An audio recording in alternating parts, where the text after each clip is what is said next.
Sabing positive, pakulong nyo na po. Maniwala kayo sa akin, wala pong magagalit sa inyo pag pinakulong nyo yan. Ngayon, habang kinukulong, kasuhan nyo na. Pero dahil plunder yan, Mr. President, walang bail yan.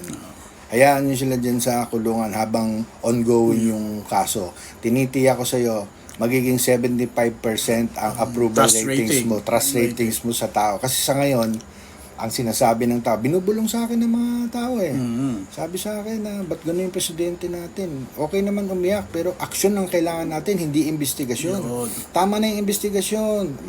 Tingnan mo sa Senate, tsaka saan, nag-aaway ng Senado, tsaka House of Representatives. Bakit? Agawan, kung ano, para hindi umiskwil. Mr. President, magpakulong na kayo. Plunder yan. Tama. Utusan nyo na NBI, utusan nyo na lahat ng pwede nyo utusan sa gobyerno. Pag positive,